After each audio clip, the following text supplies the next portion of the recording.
আর চোখ রাখছি উত্তর জেলা অর্থাৎ ধর্মনগরের দিকে।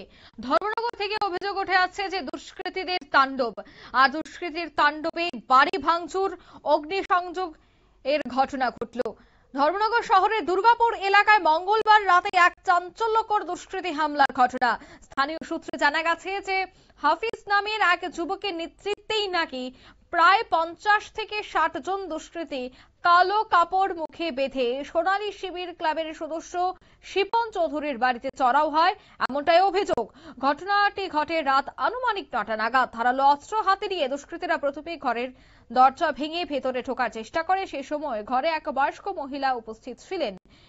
তৎক্ষণাৎ তিনি দরজা বন্ধ করে কোনো মতে প্রাণ বাঁচিয়ে চলে যান। তবে দুষ্কৃতীরা ঘরে ব্যাপক ভাঙচুর চালায়, ঘরের দরজা জানালা এমনকি এয়ার কন্ডিশনারও ক্ষতিগ্রস্ত হয়। এছাড়া বাড়ির সামনের উঠোনে থাকা একটি মোটর বাইক রহস্যজনকভাবে আগুন লাগিয়ে দেওয়া হয়। অভিযোগ যে হামলাকারীরা ওই মহিলার গলার চেন এবং হাতের চুড়িও ছিনিয়ে নিয়ে গেছে।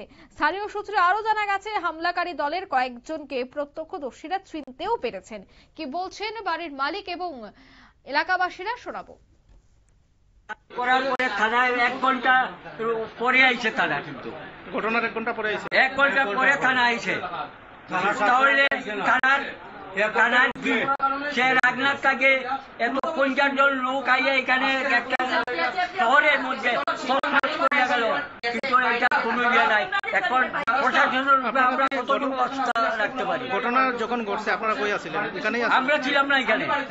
আপনারা ঘটনা খবর পাই আইছেন? খবর পাই আইছি এবং রাস্তাতে আমরা দেখতে পাচ্ছি আপনারা সবাই জড়ো হইছেন। আজকে ঘটনা কয়েকজন দুষ্কৃতী আইয়া হঠাৎ বাইক লইয়া আইয়া 40-50 জন নামিয়ে আমার একটা ভাই ভাই তার ঘরে ঢুকিয়া তার ঘরে এসি ফ্রিজ সবকিছু ভাঙিয়া চুরমার করিয়া তারা দা কুড়াল ব্যাগার সবকিছু লইয়া আইছে। যার বাড়িতে আক্রমণ হয়েছে ওনার নাম কি? তার নাম হলো শিপন চৌধুরী।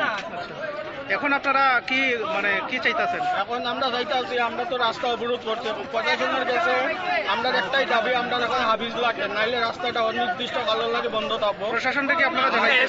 প্রশাসন থেকে আমরা এখন পর্যন্ত কোনো সুনির্দিষ্ট কোনো কিছু পাইছি না।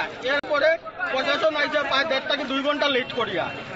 আমরা ঘটনা হওয়ার সঙ্গে সঙ্গে প্রশাসনকে ইনফর্ম করছি, কিন্তু প্রশাসন আইসে 1.5 থেকে 2 ঘন্টা। এখান থেকে থানার দূরত্ব কতটুকু? এরপরে 2 জন খালি হোমগার্ড আইসে, কনস্টেবল আইসে, আর কেউ আইসে না এখন পর্যন্ত।